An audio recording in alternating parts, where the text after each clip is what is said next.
자, 이번 시간에 민족 유일당 운동 신간회, 워낙 중요한 단체죠. 신간회. 1910년대 이전에는 신민회에 있었다면 일제치하에서는 신간회가 있었다라고 할 정도로 상당히 중요한 단체인 신간회에 대해서 살펴보도록 하겠습니다. 자, 신간회 창립 배경부터 좀 살펴보도록 할까요? 자, 국외, 국내 이렇게 좀 구분해서 살펴볼 수가 있겠는데요. 국외적으로는 제1차 국공합작을 계기로 중국 관내에서 민족유일당 운동이 전개됩니다. 자, 국공합작이라는 얘기 되게 많이 나왔죠. 중국도 뭔가 여러 상당히 내부가 이제 혼란한 상황 속에 있었는데, 특히 국민당과 공산당, 우리로 지금 똑같이 민족주의 계열과 공산주의 계열이 같이 합쳐서 국민당과 공산당이 힘을 합쳐가지고 좀 그 당시에는 이제 중국은 여러 군벌 세력이라고 해가지고 각 지역을 군대를 바탕으로 활용하던 그러한 세력들이 있었거든요. 전에도 얘기했듯이 우리나라 통일신라 말기에 약간 호족 같은 그런 세력들이 있었어요. 그런 군벌들이 제국주의 국가들, 일본이나 이런 나라들이 연합해가지고 자신들의 이권을 막 주고 막 이런 일들이 상당히 많았어요. 그래서 국민당과 공산당이 힘을 합쳐서 이 북벌을 하게 돼요. 위로 올라가자라고 해요. 그래가지고 부쇼에는 이 전부 군벌들을 토벌하고서 뭔가 하나의 진정으로 하나 된 중화민국, 중국을 만들자라고 해서 그렇게 합치게 되거든요. 그런 거에 영향을 받아서 이제 우리도 좀 합치자라는 이제 그런 이야기들이 나오게 되고요. 또 아까 나왔던 코민테른이 이제 전국의 전 세계에 공산당을 좌지우지하는 이렇게 활동 지령을 내려주는 코민테른이 민족 통일 전선을 지지하게 돼요. 코민테른에서 이렇게 약소 민족들이 뭔가 피압받은 민족들이 그 제국주의 압제로부터 벗어나기 위해서 민족주의 이런 계열들과 공산당 사회주의 계열들이 연합해도 좋다라고 뭐 그런 지령을 내려줘요. 그래서 이렇게 그런 국외적인 배경이 있게 되고요. 자, 국내적으로는 비타협적 민족주의 세력과 사회주의 세력의 연대 필요성이 제기되는 그런 상황이었어요. 그래서 민족주의 세력이 비타협적 민족주의와 그리고 타협적 민족주의랑 분화되는 상황이 되고요. 또 사회주의 세력 입장에서도 공산당, 이제 조선 공산당도 만들어지잖아요. 치안유지법이나 이런 것들이 제정되어지면서 활동이 상당히 위축되는 그런 상황이었어요. 그래서 비타협적 민족주의 세력과 사회주의 세력 간에서는 뭔가 힘을 합쳐서 좀 더 활동을 넓혀가야 되지 않겠느냐라는 그런 필요성이 제기되는 상황입니다. 그래서 이제 비타협적 민족주의 세력과 이제 창립 과정, 신간의 창립 과정을 보면요. 비타협적 민족주의 세력과 세력의 타협적 민족주의 세력을 비판합니다. 그러니까 민족주의 세력이 이렇게 나눠진다고 했죠. 이거 이따가 좀 더 자세하게 볼게요. 자, 그래서 사회주의 세력과 연대를 도모하고요. 그것도요, 정우의 선언 이런 것을 합니다. 사회주의 세력이 이제 하는 선언이에요. 비타협적 민족주의 세력과는 협동을 할 수 있다. 타협적 민족주의가 안 되지만 비타협적은 할 수 있다. 그래서 비타협적 민족주의 세력과 사회주의 세력이 연합해서 신간회를 1927년에 창립하게 되죠. 좀 하나씩 살펴보도록 하겠습니다. 자, 비타협적 민족주의 세력의 타협적 민족주의 세력 비판. 그래서 민족주의 세력이 분화하게 되는데요. 밑에 보면 이제 이강서 대표적인 타협적 민족주의 세력의 자치론을 주장했던 인물이 바로 이광수라는 인물이죠. 자, 이광수라는 인물이 동아일보 요때 이제 나중에 이제 문제가 돼가지고 이제 막 신문에서 나가기도 하는데요. 민족적 경륜이라는 글의 일부입니다. 선생님 읽어볼게요. 지금까지 해온 정치적 운동은 전부 일본을 적대시하는 운동뿐이었습니다. 그래서 이런 종류의 정치 운동은 해외에서나 국내에서나 비밀결사적일 수밖에 없었습니다. 우리는 조선 내에서 허락되는 범위 안에서 정치적 결사를 조직해야 합니다. 그러니까 앞에서 보면은 정치운동, 그러니까 여기서 보면 정치운동은 이제 독립운동이라고 칭해도 될 것 같아요. 해외에서나 국내에서나 몰래 이렇게 했는데, 이제 그냥 조선 내에서 허락되는 범위 안에서 누가 허락을 해줘야 돼요? 그렇죠? 일본이 허락을 해줘야겠죠. 일본이 허락을 해주는 범위 안에서 정치적 결사, 정치적 모임을 만들자. 이러한 공식적인 결사 조직이 있어야 공식적인 결사 조직, 공식이라는 얘기는 인정해준다는 얘기죠. 누가 인정해주는 거예요? 일제가 인정해주는 조직이 있어야 민족의 권리와 이익을 옹호할 수 있기 때문입니다. 그러니까 일본이 인정해주는 조직을 만들어서 우리 조선인들의 권리를 찾기 위해서 노력하자 라는 말인데, 이게 어떻게 보면은 그럴싸해 보이기도 합니다.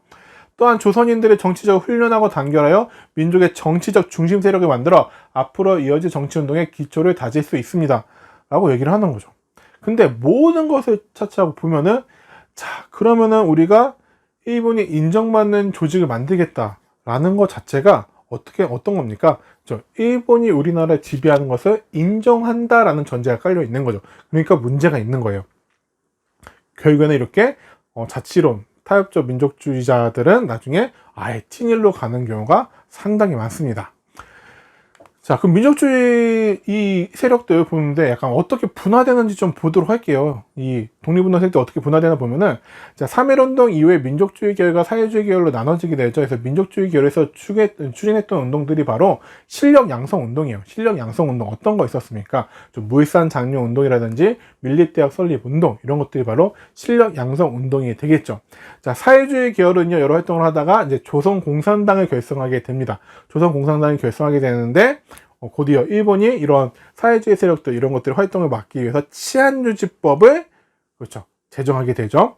자, 그런 건데 민족주의 계열은요, 타협적 민족주의 세력, 방금 얘기했던 이강수와 같은 사람들을 등장하고요. 비타협적 민족주의 세력, 아니지, 끝까지 독립운동 해 나가야지, 일본으로부터 자치를 받는 것이 아니라 완벽한 독립을 얻어야지 라는 비타협적 민족주의 세력으로 나눠지게 됩니다.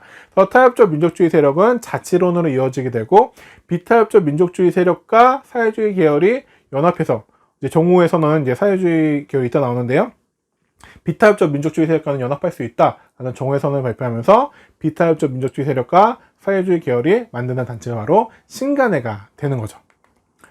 자, 정오의 선언을 그럼 보도록 할게요. 정오의 선언 보면은 1926년의 정오의 선언인데, 자, 사회주의 세력이 비타협적 민족주의 세력과 협동을 강조한 그것이 바로 이 정오의 선언이 되겠습니다. 이걸 바탕으로 신간회가 등장하게 되는데요. 근데 이제 조선민흥회라는 게 있어요. 조선민흥회, 밑에 사료 나와 있는데, 이 조선민흥회 제안 보도록 할게요. 먼저, 우리 조선민흥회는 조선민족의 공동 권익을 쟁취하고 조선인의 단일 전선을 결성할 목적, 단일 전선, 하나, 그렇죠, 통일된 전선을 목적으로 창설되었습니다. 민족적 통합의 목적은 바로 조선의 해방에 있습니다. 유럽의 프롤레타리아 계급은, 프롤레타리아는 노동자 계급을 얘기합니다.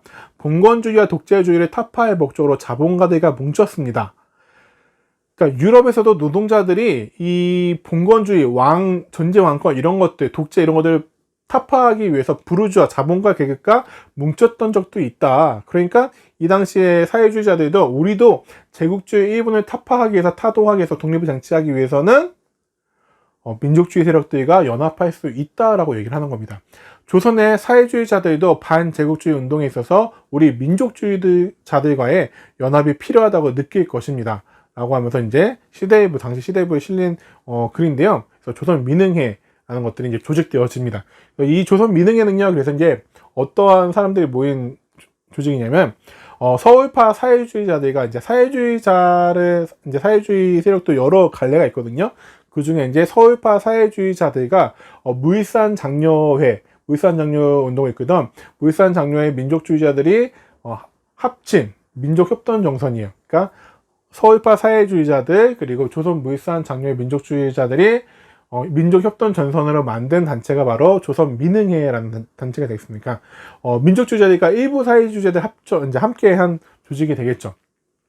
자, 이런 조선민흥회가 이제 설립되고요. 그 이후에 이제 정오의 선언이 나오는 거예요. 그래서 정오의 선언을 읽어보면요. 자, 우리 정오회는 무의미한 분열을 멈추고 사상단체들의 통일을 주장합니다. 민족주의 세력이 부르주아의 민주주의적 성질을 지니고 있음을 명백히 인식함과 동시에, 민족주의 세력이 자본가 계급을 바탕으로 한, 그러니까 자본주의를 바탕한 세력인 것을 우리가 분명하게 알고 있고 인식하고 있고 경계하지만, 그들의 과정적 동맹자의 성질도 가지고 있음을 인정해야 합니다.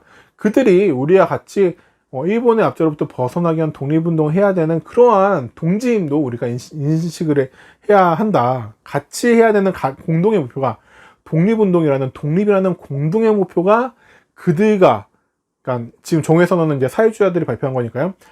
민족주의자들과 우리에게도 동시에 같은 목표로 있는 것을 인정해야 된다. 하지만 모든 민족주의자들이 아닌 그들이 타락하는 형태만 보이지 않는다면 적극적으로 제외해야 합니다. 그들이 타락하는 형태만 보이지 않는다면, 타락하는 형태로 나타난 민족주의자, 그렇죠?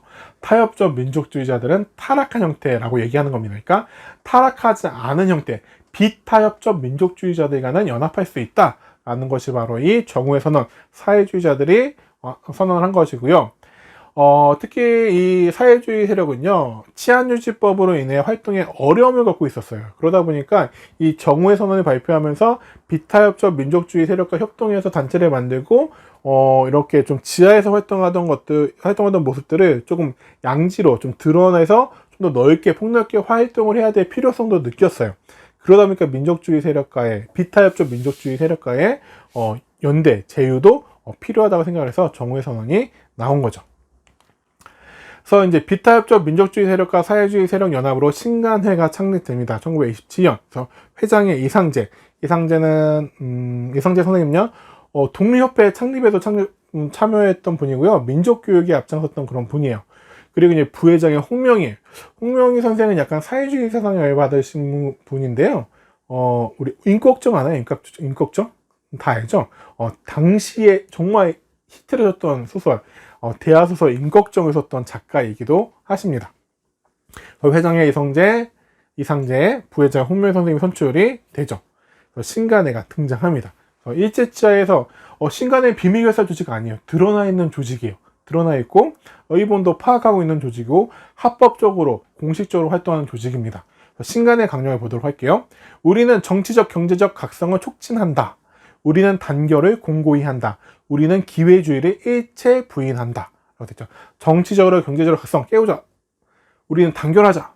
우리는 기회주의는 누구 얘기하는 겁니까? 그렇죠. 타협적 민족주의자를 얘기하는 겁니다. 기회주의를 일체 부인한다. 이게 바로 신간의 강령이 되겠습니다. 우리는 정치적, 경제적 각성을 촉진한다. 우리는 단결을 공고히 한다. 우리는 기회주의를 일체 부인한다. 신간의 강령쯤은 잘 알아두시면 좋을 것 같습니다. 근데 내용을 보면 조금 두리뭉실하죠. 이들이 신간회가 무엇을 하고자 하는 단체인지 잘 드러나지 않지 않나요? 그렇죠. 신간회는 일제치하의 합법적인 조직이라고 했죠. 신간의 강령이다. 우리는 독립운동을 할 것이다. 우리는 일제를 타도할 것이다.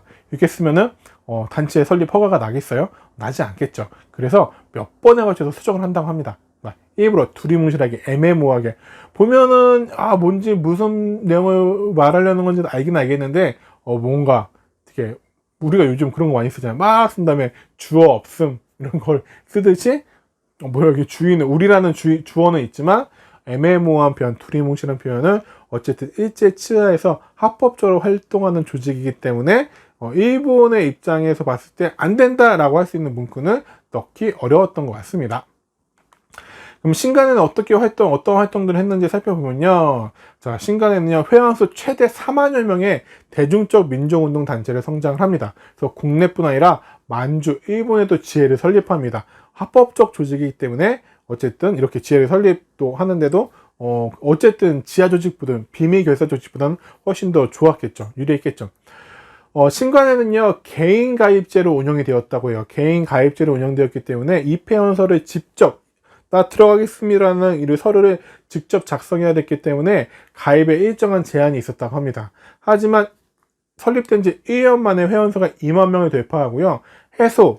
해소될 즈음에는 4만 명까지 늘어났다고요.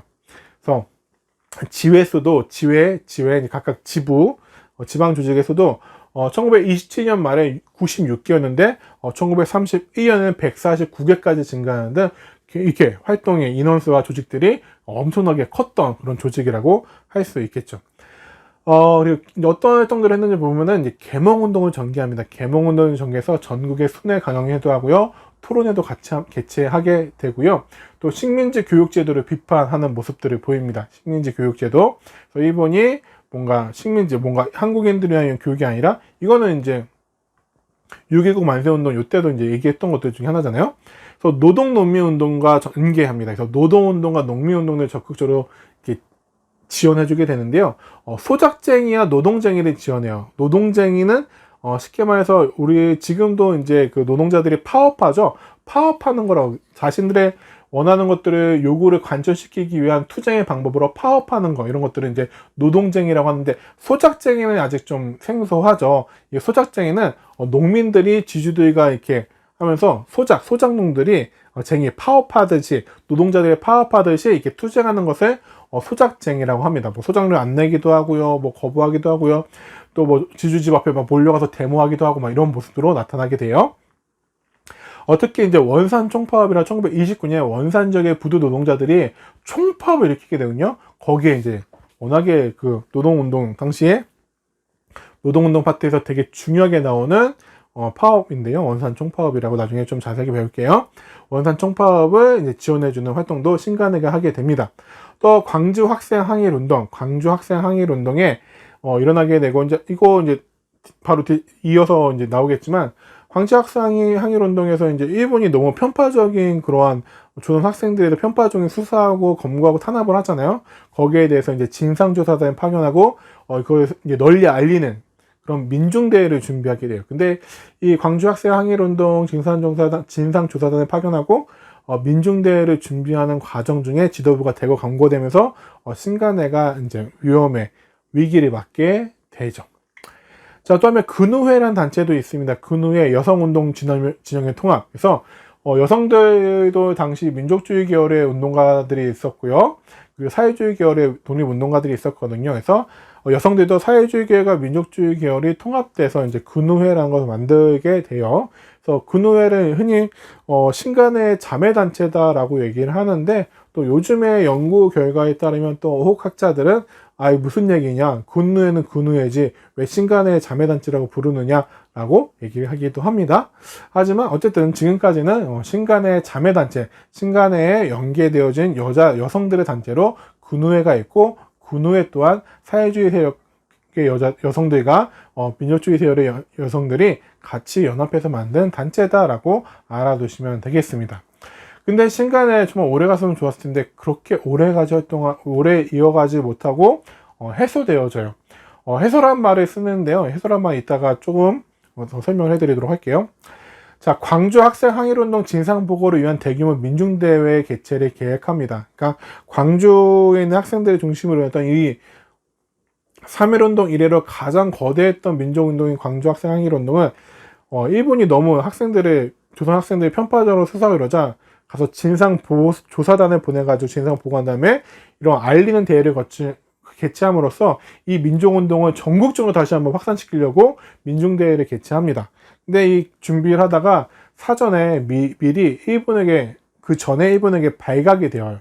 그래서 일제에 발각에 대해서 신간의 간부가 대거 구속되는 민중대회 사건이 일어납니다. 그러니까 이런 민중대회를 준비하다가 일제 합법적 조직이긴 하지만 일본이 하지 말라는 하면 안 되는, 일본의 입장에서는 어쨌든 하면 안 되는 활동들을 준비하다 보니까 일본이 이건 아니지 라면 이제 지도부를 싹 잡아가 버려요. 그래서 지도부를 싹 잡혀가고, 이제 지도부가 잡혀갔으니까 새롭게 또 지도부를 만들어야 될 거 아니에요. 그래서 새로 구성된 집행부가 온건 방향으로 선회합니다. 그래서 새로 구성된 집행부가 그 전과는 좀 다르게 새 지도부가 타협적 민족주의 세력, 신간에는 우리는 일체의 기회주의 부인함 이 강령에 있는데, 이 기회주의자들인 타협적 민족주의 세력과 협력하는 모습을 지도부가 보이게 돼요. 새 집행부가 이렇게 기회주의자들과 협력하려는 모습을 보니까 이제 수많은 회원들이, 특히 사회주의를 연해서 말도 안 되지, 그럴 수가 있느냐. 그러니까 요거를 이제 이렇게 표현해요. 새 지도부가 우경화되었다라고 얘기를 합니다. 우경화되어졌다라고 얘기하는데, 일본병으로 약간 좀 너무 기울어져 버린 거죠. 그러자 이제 여러 가지 많은 사람들이 문제를 제기하게 되고요. 또 이게 국외적인 내용들인데요. 중국의 1차 국공합작이 결렬됩니다. 중국에서도 아까 국공합작이 있었죠. 국민당과 공산당이 연합했었잖아요. 국민당은 민족주의 계열이라고 생각하시면 되고, 공산당은 사회주의 계열이라고 생각하시면 되는데, 둘이 결국에는 결렬되고 맙니다. 그거에 영향도 받고요. 또 코민테른, 아까 얘기했죠? 코민테른은 이제 전 세계 공산당의 지령을 내려주는 최상부 조직이라고요. 코민테른에서 민족통일전선에 대한 부정적 태도로 변화합니다. 신간회가 만들어질 그쯤에는 코민테른이 그래, 사회주의자들이 비타협적 민족주의자들과 같이 연대해도 괜찮은 것 같아 라고 했지만, 이 코민테른이 입장을 바꿔요. 그래서 민족주의자들과 더 이상 같이 활동하지 말고 그냥 사회주의자들만 모여가지고 적색 노동조합 운동으로 전환, 계급투쟁, 이렇게 좀 어려운 말이 있는데요. 그러니까 사회주의자들끼리 이제 앞으로 혁명적인 운동들을 해나가고, 민족주의자들과 그만해 라는 게 공산당 전 세계 총본부에서 그런 지령이 내려왔다. 요거를 이제 되게 어려운 말로 12월 태제, 코민테른의 12월 태제라고 하거든요. 그렇게 내려오면서 이제 사회주의 세력들이 우리 전 세계 본부에서 너희들가 그만하래 하니까 이제 해소하자, 그런 이야기들이 나오기 시작합니다. 자, 그래서 사회주의 세력이 신간의 해소를 주장하고요. 신간의 해소를 두고 이제 찬반 논쟁이 전개돼요. 그래서 좀 보면요, 자료를 보면 신간의 해소론, 사회주의 결은 소시민의 계량주의적 정치 집단으로 변질한 현재 신간에는 소시민의 계량주의적 정치 집단, 계량 바꿔 뭔가 뜻이 그러니까 약간 타협적인 모습을 보이는 그런 신간에는 무상계급의 투쟁 욕구에 장애가 되고 있다. 노동자, 농민 세력의 투쟁, 혁명 이런 것들에 방해가 된다. 노동자 투쟁과 농민 투쟁을 강력하게 펼치기 위해서는 신간회를 해소하고 노동자는 노동조합으로, 농민은 농민조합으로 돌아가야 한다. 신간회를 해소하자라고 얘기합니다. 그러면 이런 생각이 들어요.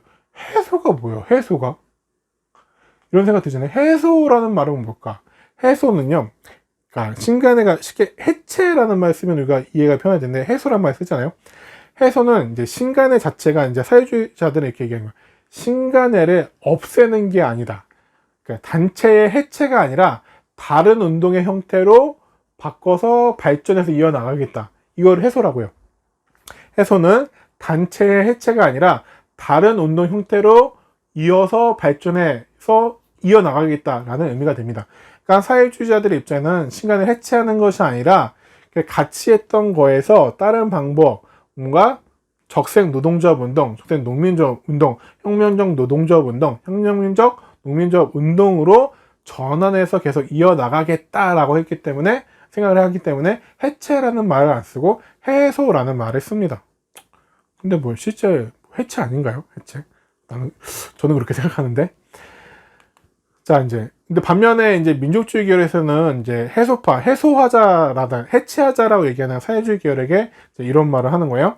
조선인의 대중적 운동인 민족운동과 계급운동은 동지적인 협동으로 함께 나란히 나아가야 할 것이다. 그 내부의 영도권이 다른 세력이 섞여 있으므로 전체적으로 협동하여 이를 진행하기는 어려우므로 역량을 분산하거나 제살 깎아먹는 식의 잘못을 범하지 않도록 유의하여야 한다. 라고 하면서 이제 안재용, 민족주의자 안재용이죠. 안재용 상가가 저기 평택 고덕 가는 길에 있어요. 그 평택의 그 언론이 민족운동가가 되시는 분이 되겠죠. 자, 여기서 이제 안재용 선생 같은 경우는 해소파에게 이렇게 제살 깎아먹는 식으로 분산을 하면 안 되지 않겠느냐라고 얘기를 하는데, 결국에는 1931년 5월에 신간회는 해소되어집니다. 해체가 되어집니다. 그래서 이제 해소된 이후에요, 이제 사회주의 세력들은 혁명적 농민조합 운동과 노동조합, 그러니까 혁명적 노동조합과 농민조합을 결성한 다음에 항해투쟁을 이어가게 되고요. 비타협조 민족주의 세력은요, 조선학 운동 같은 문화학설 운동으로 연결되게 됩니다. 그래서 신간회가 이제 상당히 중요한 단체인데요. 계속해서 활동을 좀 오래 하셨으면 좋았을 텐데 이렇게 좀 마무리 된다는 것이 많이 아쉽습니다. 신간회는 여기까지 하도록 하겠습니다.